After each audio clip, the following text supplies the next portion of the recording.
So this is the last class of wave optics और इसमें हम लोग करने जा रहे हैं पोलराइजेशन।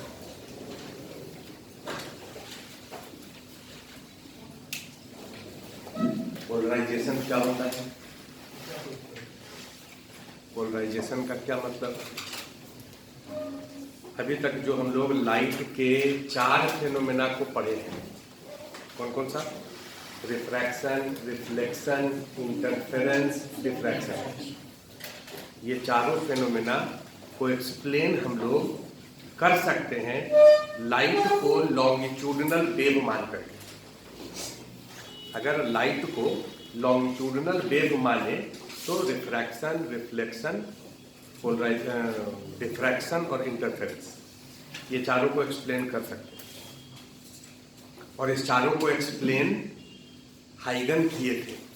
वो लाइट को लॉन्गिट्यूडिनल वेव माने और उसी से प्रूव करके रिफ्रैक्शन, रिफ्लेक्शन दिखाए हाइगन्स प्रिंसिपल से। उसके बाद इंटरफेरेंस और डिफ्रैक्शन तो उस पर बेस्ड है ही। तो इस चारों को प्रूव करके दिखा दिए, लेकिन पोलराइजेशन प्रूव नहीं कर पाए, क्योंकि पोलराइजेशन लाइट के ट्रांसवर्स नेचर को शो करता है। पोलराइजेशन लाइट के ट्रांसवर्स नेचर को शो करता है। तो लिख लीजिए एक लाइन, पोलराइजेशन शोज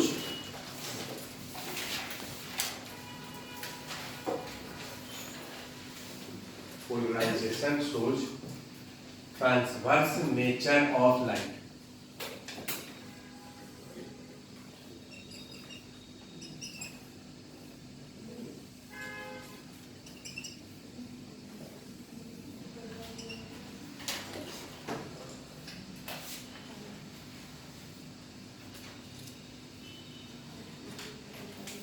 लाइट जो है इसको इलेक्ट्रोमैग्नेटिक वेव कहते हैं।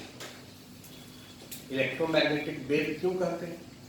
क्योंकि लाइट का जो प्रोपगेशन है उसमें इलेक्ट्रिक फील्ड, ये इलेक्ट्रिक फील्ड है जो ऑसिलेट करता है किसी पॉइंट पर, और मैग्नेटिक फील्ड इसके परपेंडिकुलर डायरेक्शन में ऑसिलेट करता है। ये इलेक्ट्रिक फील्ड और मैग्नेटिक फील्ड एक प्लेन में ऑसिलेट करता है, जिसको प्लेन ऑफ ऑसिलेशन कहते हैं। और लाइट का जो प्रोपगेशन है वो उसके परपेंडिकुलर डायरेक्शन में होता है, इसलिए इसको इलेक्ट्रोमैग्नेटिक वेव कहते हैं। ये जो इलेक्ट्रिक फील्ड का ऑसिलेशन है या मैग्नेटिक फील्ड का ऑसिलेशन है, तो किसी एक के ऑसिलेशन का जो इक्वेशन है वही लाइट वेव का इक्वेशन कहलाता है। जैसे साउंड वेव का इक्वेशन लिखो, कैसे लिखते हैं? तो कहते हो कि सर जो पार्टिकल है उसके ऑसिलेशन का इक्वेशन लिखते हैं, उसी को साउंड वेव का इक्वेशन कहते हैं। यहाँ पर इलेक्ट्रिक फील्ड के ऑसिलेशन का इक्वेशन लिखते हैं। इलेक्ट्रिक फील्ड किसी एक पॉइंट पर नहीं, यहाँ से अगर लाइट वेव ट्रेवल करके यहाँ तक आया है तो जितना पॉइंट है उस सब पॉइंट पर इलेक्ट्रिक फील्ड का ऑसिलेशन हो रहा है। तो general equation of oscillation of electric field या मैग्नेटिक फील्ड, लाइट का जब इक्वेशन लिखेंगे तो या तो इलेक्ट्रिक फील्ड के ऑसिलेशन का इक्वेशन लिखें या मैग्नेटिक फील्ड के ऑसिलेशन का इक्वेशन लिखें। इलेक्ट्रिक फील्ड के ऑसिलेशन का इन जनरल जो क्वेश्चन पूछा जाता है वो इलेक्ट्रिक फील्ड के ऑसिलेशन के इक्वेशन में ही लिखा रहता है। तो इलेक्ट्रिक फील्ड का ऑसिलेशन का इक्वेशन कैसे लिखेंगे? Equal to E naught sine omega T minus K X plus. ये ई नॉट क्या है? एम्पलीट्यूड, मतलब यहां से लेकर के यहां तक इस लेंथ को रिप्रेजेंट ई नॉट कर रहा है। इलेक्ट्रिक फील्ड इस पॉइंट पर चेंज कर रहा है। मैक्सिमम वैल्यू कितना है? ई नॉट। और ये एक्स क्या बता रहा है कि किस पॉइंट पर ऑसिलेशन हो रहा है? ये ओमेगा टी फाई, इसके बारे में तो आप जानते हैं। लाइट वेव का इक्वेशन हम लोग ऐसे लिखते हैं, मतलब आप कह सकते हैं कि लाइट वेव का मतलब कि इलेक्ट्रिक फील्ड के ऑसिलेशन का इक्वेशन। अब अगर यहाँ पर एक सोर्स है, सपोज करो ये सोर्स ऑफ लाइट है, तो इस सोर्स ऑफ लाइट से जो लाइट है वो इस डायरेक्शन में ऐसे निकलेगी, इधर भी इधर भी इधर भी सब तरफ निकलेगी। तो लाइट जब सपोज करो इस डायरेक्शन में ऐसे निकला है, ये प्रोपगेशन ऑफ लाइट है, लाइट ऐसे निकल रहा है, तो इलेक्ट्रिक फील्ड का ऑसिलेशन इस पॉइंट पर ऐसे भी हो सकता है, ऐसे भी हो सकता है, ऐसे भी हो सकता है। तो इस पॉइंट पर या इस पॉइंट पर या इस पॉइंट पर किसी एक पॉइंट पर इलेक्ट्रिक फील्ड का ऑसिलेशन कैसे हो? तो ऑसिलेशन इस लाइट के प्रोपगेशन के परपेंडिकुलर डायरेक्शन में होगा। पहला चीज ये ऑसिलेशन किसी भी डायरेक्शन में हो सकता है, ये सब डायरेक्शन में हो सकता है, ऐसे भी हो सकता है, ऐसे भी हो सकता है। मतलब यहाँ पर जो ऑसिलेशन हो रहा है इलेक्ट्रिक फील्ड का, वो ऑसिलेशन ऐसे ऐसे ये सब ऑसिलेशन होगा।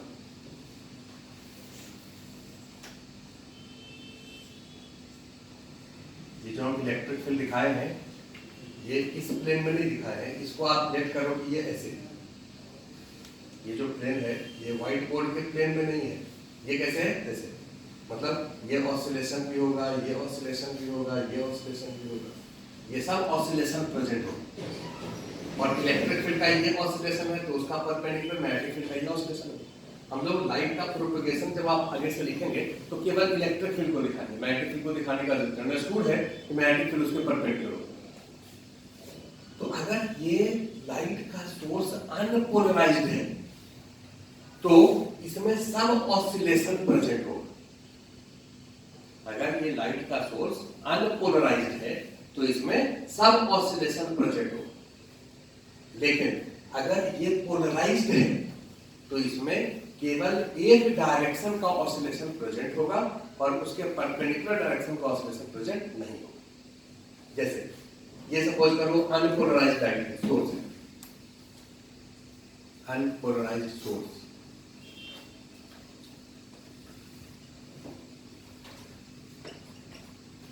इससे जो लाइट निकला है इसमें सब ऑसिलेशन प्रेजेंट है।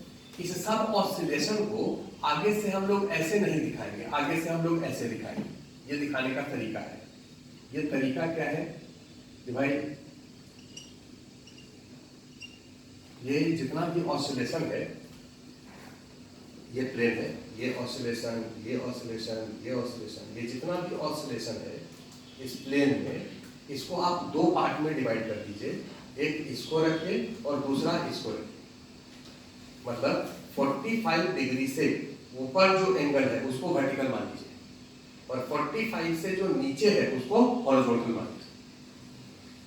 ये भी अनपोलराइज्ड लाइट को ही रिप्रेजेंट कर रहा है। आगे से हम लोग अनपोलराइज्ड लाइट को ऐसे रिप्रेजेंट करेंगे जिसमें ये ऑसिलेशन भी प्रेजेंट है और ये ऑसिलेशन, डॉट का मतलब ये ऑसिलेशन भी प्रेजेंट है। ये डॉट का मतलब इस ऑसिलेशन को दिखा। तो जब ये दोनों परपेंडिकुलर ऑसिलेशन प्रेजेंट है का मतलब ये नहीं कि केवल दो ही है, इसका मतलब ये सब ऑसिलेशन इसमें प्रेजेंट है। बात समझ है? ये कैसा लाइट है? Unpolarised light. ये कैसा लाइट है? अनपोलराइज्ड। इसको आगे से हम ऐसे दिखाएंगे जिसमें ये ऑसिलेशन भी प्रेजेंट है और ये ऑसिलेशन भी प्रेजेंट है। लाइट का प्रोपगेशन किस डायरेक्शन में हो रहा है? इस डायरेक्शन। जिस प्लेन में ऑसिलेशन होता है लाइट का प्रोपगेशन उसके परपेंडिकुलर डायरेक्शन में। अब यहां से आगे अगर हम एक मटेरियल, एक स्पेशल टाइप का मटेरियल होता है जिसको टर्मलाइन क्रिस्टल कहते हैं। क्या कहते हैं? Tourmaline crystal.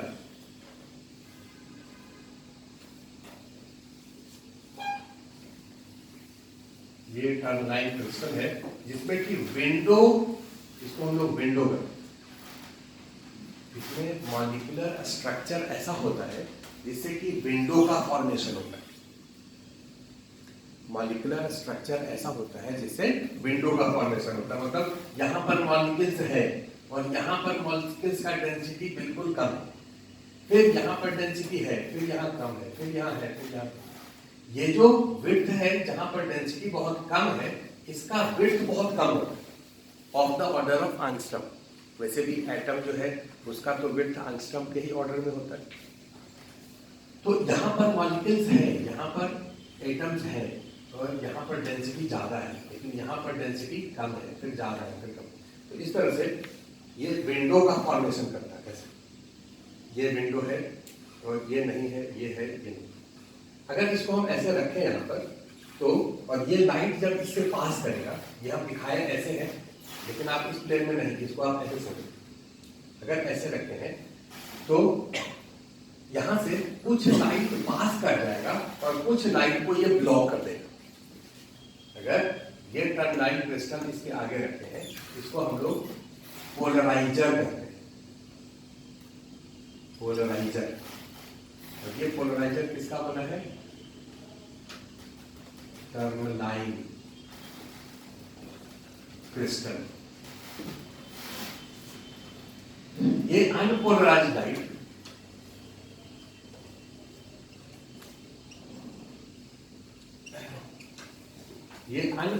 लाइट जब इस टर्न लाइन क्रिस्टल से पास करेगा तो ये ऑसिलेशन को ये पास करने देगा।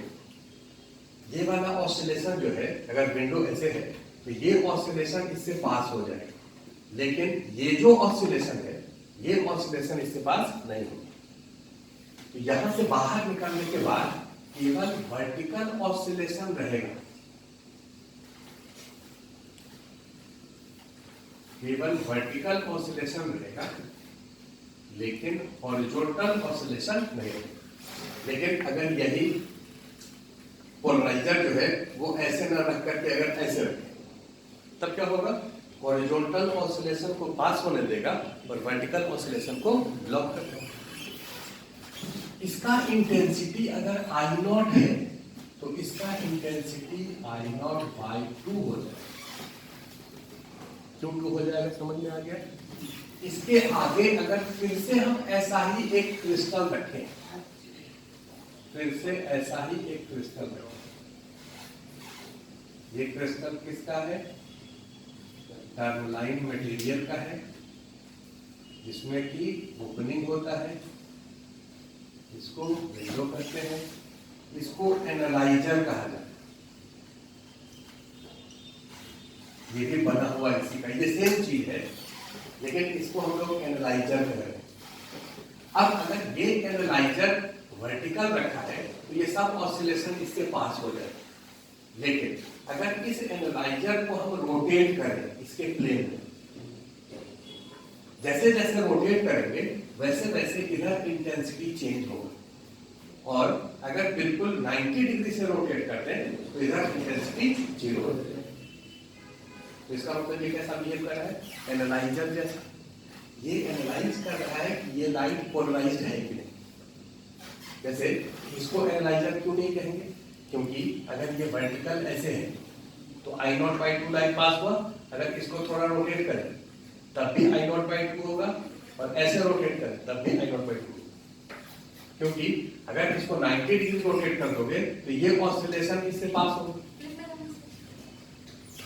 तुम कहोगे कि सर इस पोजीशन से अगर थोड़ा सा रोटेट करें तब हमने भाई ये जो सिंबॉलिक रिप्रेजेंटेशन है वो तो इसका है।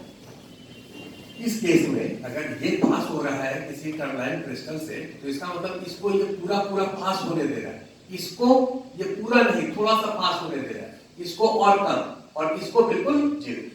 अब इसको अगर हम थोड़ा सा 30 डिग्री से रोटेट करते तो ये वाला को पूरा पूरा पास होने देगा, बोलो। और जैसे जैसे एंगल चेंज होगा वैसे वैसे कम, इसका जो परपेंडिकुलर होगा उसको बिल्कुल ब्लॉक कर देगा।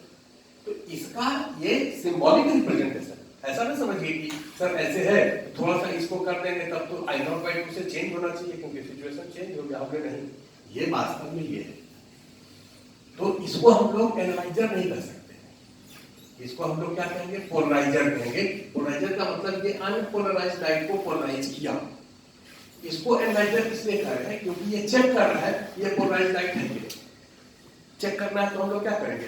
एक तरफ अगर कोई लाइट है, अगर सपोज करो एक लाइट आ रहा है तुम्हारे पास, चेक करना है कि पोलराइज है कि नहीं, तो तुम उसके आगे एक टर्नलाइन क्रिस्टल रख दो और उसको रोटेट कर दो।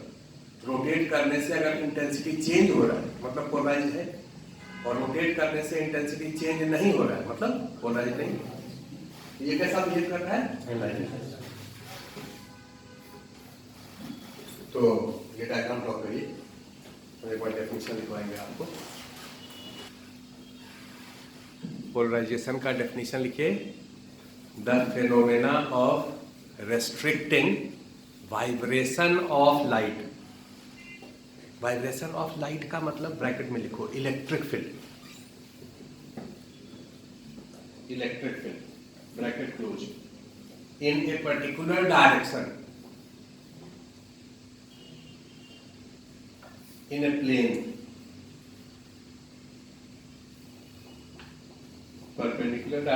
in a plane perpendicular to the direction of propagation of light.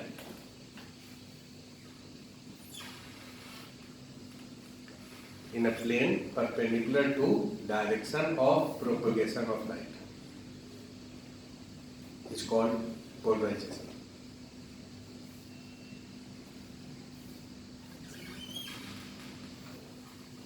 लिखिए, इसके नीचे लिखो polarization of light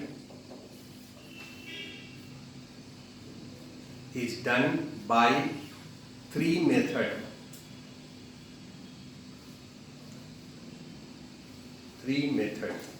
पहला, by a special material. By a special material made of tourmaline crystal.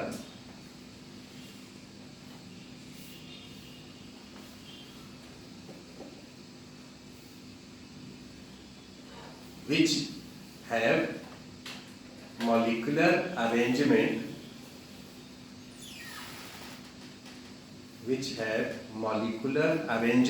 such that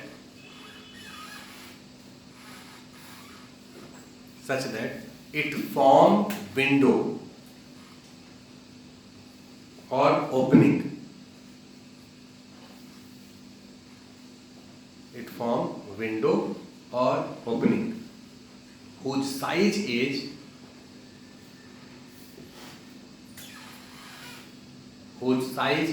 comparable to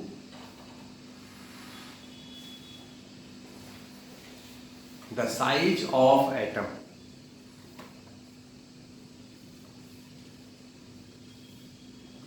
Or angstrom. Size of atom, और atom का size angstrom के order में होता है, और एंगस्ट्रॉम मतलब एक स्पेशल मटेरियल होता है जो कि लाइट को पोलराइज करता है। एक तरीका ये। दूसरा लिखो सेकंड प्रोसेस क्या है पोलराइजेशन का? तो पोलराइजेशन बाय रिफ्लेक्शन। ये पोलराइजेशन बाय रिफ्लेक्शन। तो ये डायग्राम बना लीजिए, पोलराइजेशन बाय रिफ्लेक्शन। चलिए, ये सपोज करो एक लाइट है जो कि किसी सरफेस पर इंसिडेंट हुआ है। ये सरफेस है जो दो मीडियम को सेपरेट करता है। ये लाइट जब इस पर इंसिडेंट होगा, इस पॉइंट पर नॉर्मल ड्रॉ किए हैं, समझ लो तो बेटा, यहां से कुछ पार्ट ऑफ लाइट रिफ्लेक्ट हो जाएगा और कुछ पार्ट ऑफ लाइट रिफ्रैक्ट हो जाएगा, है ना जी? कुछ पार्ट क्या होगा? रिफ्रैक्ट हो जाएगा। इसको एंगल ऑफ इंसिडेंस कहते हैं, इसको एंगल ऑफ रिफ्रैक्शन कहते हैं। ये जो लाइट ऐसे इंसिडेंट हुआ है, इसको अगर हम, ये अनपोलराइज्ड लाइट है, अनपोलराइज्ड लाइट को दिखाने का तरीका क्या है कि जिधर प्रोपगेशन हो रहा है, ऑसिलेशन उसके परपेंडिकुलर डायरेक्शन में हो। ये जो हम रेड से दिखाए हैं, ये किसको रिप्रेजेंट कर रहे हैं? इलेक्ट्रिक फील्ड को। ये पोलराइज्ड लाइट है, लेकिन अगर हम यहाँ डॉट ऐसे दे दें, अब ये कैसा लाइट हो गया? अनपोलराइज्ड लाइट ऐसे प्रोपगेट कर रहा है, ऑसिलेशन ऐसे हो रहा है। जब ये लाइट यहाँ पर इंसिडेंट होगा तो कुछ पार्ट का रिफ्लेक्शन होगा, कुछ पार्ट का रिफ्रैक्शन होगा। जो रिफ्रैक्टेड लाइट है उसमें ये वाला ऑसिलेशन ज्यादा रहेगा। जो रिफ्रैक्टेड लाइट है उसमें ये वाला ऑसिलेशन ज्यादा रहेगा, लेकिन ये वाला भी कुछ रहेगा, बिल्कुल रोक नहीं सकते, कुछ ये वाला भी रहेगा। और इस वाले में ये वाला ऑसिलेशन ज्यादा है, लेकिन कुछ ये भी रहेगा।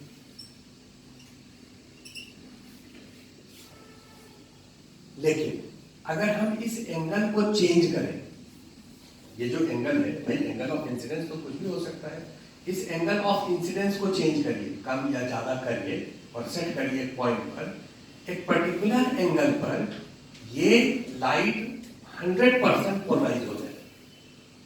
एक पर्टिकुलर एंगल ऑफ इंसिडेंस पर ये लाइट क्या होगा, रिफ्लेक्टेड लाइट 100% पोलराइज हो जाएगा। उस एंगल को एंगल ऑफ पोलराइजेशन कहते हैं। क्या कहते हैं? Angle of polarisation. इस डायग्राम को ड्रॉ करिए तब दिखाते हैं। तो हम ये बता रहे थे कि एंगल ऑफ पोलराइजेशन किसको कहते हैं। देखो, the angle of incidence, definition लिख लीजिए, the angle of incidence at which reflected light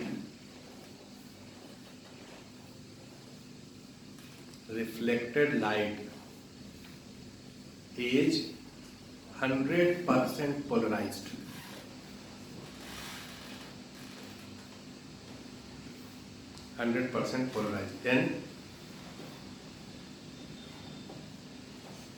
Then the angle is called angle of polarization.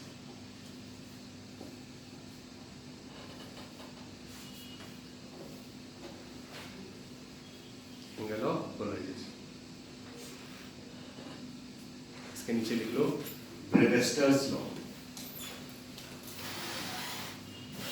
ब्रेवेस्टर्स law, okay. Refractive index, Brewster's law का डेफिनेशन है, refractive index of second medium with respect to first medium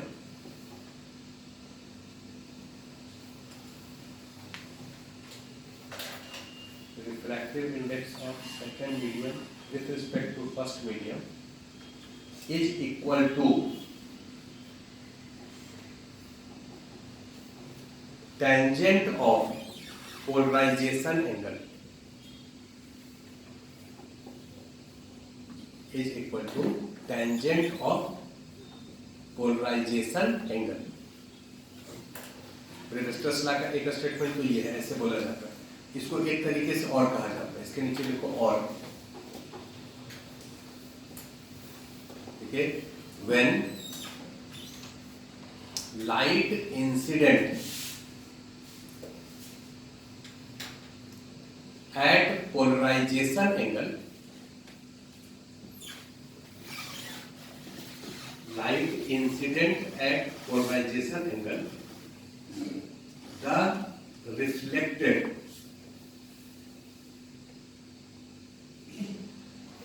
and refracted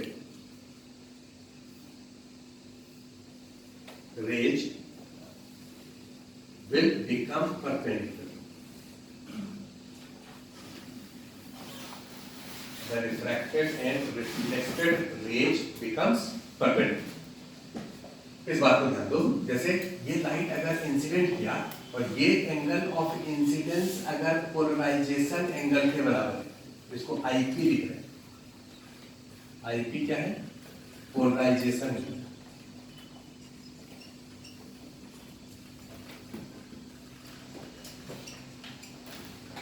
अगर कोई light polarisation angle पर incident होता है तो reflected और refracted light दोनों परपेंडिकुलर होते हैं। इस लॉ को क्या कहते हैं? ब्रेवेस्टर्स लॉ। क्यों होता है ये नहीं पूछेंगे, लॉ में क्यों नहीं पूछा जाता। ये और ये दोनों क्या होगा? परपेंडिकुलर। इसको दूसरे तरीके से क्या कहे ब्रेवेस्टर, वो आप प्रूव करके दिखा। ये एंगल अगर आईपी है तो ये एंगल क्या होगा? आईपी। और ये अगर 90 है तो ये आर कितने के बराबर? 90 माइनस आईपी। अब स्नेल्स लॉ लिखो, यहां से यहां पे mu one sine IP equal to mu two sine 90 minus IP. तो mu two by mu one equal to sine IP by cos IP. Refractive index of 2 with respect to 1, ये दूसरे तरीके से कहा जाता है कि दूसरे मीडियम का रिफ्रैक्टिव इंडेक्स पहले के रिस्पेक्ट में होगा tan of angle of polarisation. तो ब्रेवियस लॉ को ऐसे लिखो, वो याद से शुरू। तो वाटर का पोलराइजेशन एंगल 53 डिग्री होगा, क्योंकि लाइट अगर एयर से वाटर में आ रहा है तो tan IP का वैल्यू μ2/μ1 4/3 IP 53। इसका मतलब अगर कोई लाइट वाटर पर 53 डिग्री पर इंसिडेंट करता है तो रिफ्लेक्टेड लाइट 100% पोलराइज। अगर ग्लास पर, ग्लास का एंगल ऑफ पोलराइजेशन कितना होगा? tan inverse 3/2। उसका कैलकुलेशन करोगे तो आएगा 56 डिग्री। लिख लीजिए इसको। Brewster angle of glass tan inverse 1.5 equal to 56.3 degree.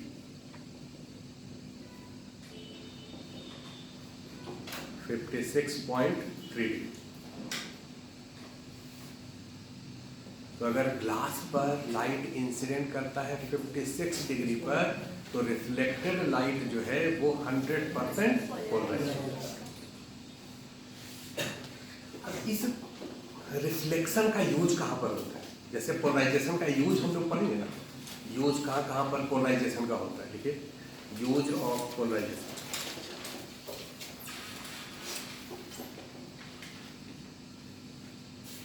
कहाँ पर यूज होता है, कुछ आइडिया दो। एक तो प्लेन पोलराइज लाइट का यूज आप केमिस्ट्री में करते थे, लेवो एंड डेक्स्ट्रो सब्सटेंस को पता करने के करते थे। लिखिए, polarised light is used in chemistry. Polarised light used in chemistry to distinguish laevo and dextro substance. Polarisation का एक यूज होता है टू कट द ग्लेयर। दूसरा यूज लिखिए, टू कट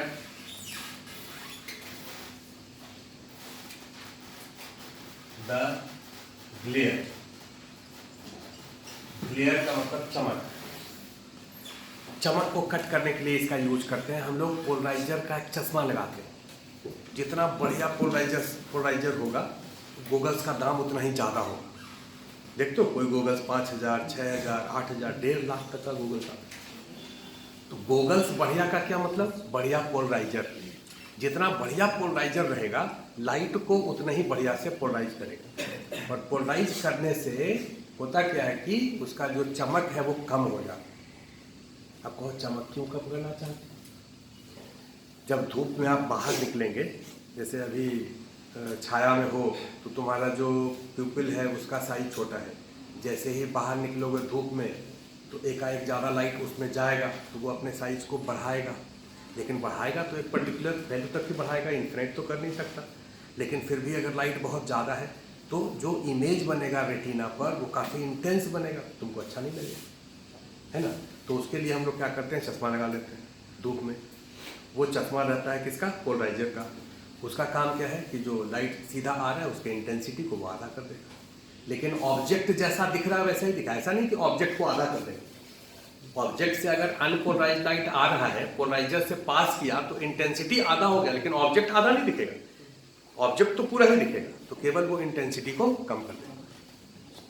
तो टू कट देते हैं, ये एक यूज है। दूसरा यूज है इसका अगला यूज है कि जैसे हम लोग जो महंगी गाड़ी सब लेते हैं, कई तरह का गाड़ी होता है। गाड़ी में तो वही 4 चक्का होता है, विंड स्क्रीन होता है, स्टीयरिंग होता है, सब तो चलता ही, सब एक जगह से दूसरी जगह ले ही जाता है। लेकिन कॉस्ट तो बहुत डिफरेंस है। तो डिफरेंस कॉस्ट इसी में आता है कि अब कोई जो गाड़ी है उसका फ्रंट जो स्क्रीन है वो बढ़िया पोलराइजर का है। अब 1.5 लाख का गूगल्स इतना छोटा, विंड स्क्रीन इतना बड़ा, बताओ कितना महंगा हो जाए। 10 लाख का तो विंड स्क्रीन हो जाए। तो उसका अगर पोलराइजर जितना अच्छा रहेगा, रात में जब ड्राइविंग आप करेंगे तो आपको दिक्कत नहीं।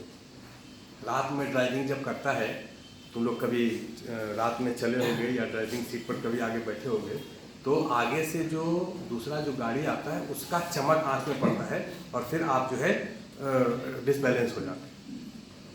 या कभी ऐसा भी देखे होंगे कि जैसे रोड पर चल रहे हो और कोई गाड़ी तुम्हारे सामने से पास की, तो पास करने के तुरंत बाद तुमको बहुत अंधेरा लगा, ऐसा लगता है, और कुछ देर के बाद फिर एडजस्ट हो जाता है। लेकिन अगर आप बढ़िया गोगल्स पहन करके रात में चलो तो ऐसा नहीं होगा। बढ़िया गोगल्स पहन करके लोग हंसेगा, अरे रात में गोगल्स पहन के, लेकिन फिजिकली वो सही है, साइंटिफिकली रात में गोगल्स पहन के अगर चलिए तो ज़्यादा बेटर, क्योंकि उसमें आपको वो वाला प्रॉब्लम नहीं होगा। इसका कारण क्या है, आप ऐसे सोचो, इस बात को जरा मैं एक्सप्लेन करके आपको बताता हूं। तो तीसरा आप क्या पॉइंट लिखिए, तीसरा पॉइंट लिख लीजिए, लिखिए polaroid is used, polaroid is used as wind screen of vehicle, wind screen of vehicle. Vehicle का जो विंड स्क्रीन आगे वाला है, या जैसे हवाई जहाज वगैरह उसमें तो लगा ही रहता है, वो सब तो ऐसे ही लगा होता है, लेकिन जनरली जो ट्रेन वगैरह है उसमें लगा रहता है। एक प्लेन क्रॉस रहता है, उसके ऊपर से पोलरॉइड भी लगा रहता है, क्योंकि ट्रेन का तो पटरी दोनों आमने सामने ही है, तो आगे वाला जो उधर से जो ट्रेन आ रही है तो उसका जो ग्लेयर है उससे बचा जा सकता है। ये सपोज करो तुम्हारी गाड़ी है जिस पर तुम बैठे हो, रॉयल्स रॉयस, इसमें हेडलाइट ये है और तुम इसको ड्राइव कर रहे हो, और इधर सामना जो पैदल वाला साइड है उससे कोई दूसरा मारुति 800 आ रहा है, इसका जो हेड है यहाँ से लाइट निकल करके आएगा, तो यहाँ से लाइट निकल करके इसी को दिखाते हैं, 800 से कोई चल के आ रहा है, यहाँ से लाइट निकल करके ऐसे आया और फिर रिफ्लेक्ट होकर के ऐसे आया, और ये तुम्हारे आंख में इस स्क्रीन से पास होता हुआ, ये विंड स्क्रीन, और कुछ लाइट डायरेक्ट ऐसे आया,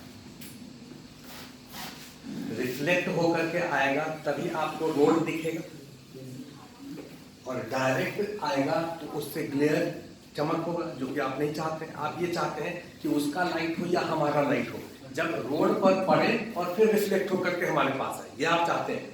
लेकिन ये नहीं चाहते कि सामने वाले गाड़ी का लाइट सीधा सीधा हमारे हाथ में।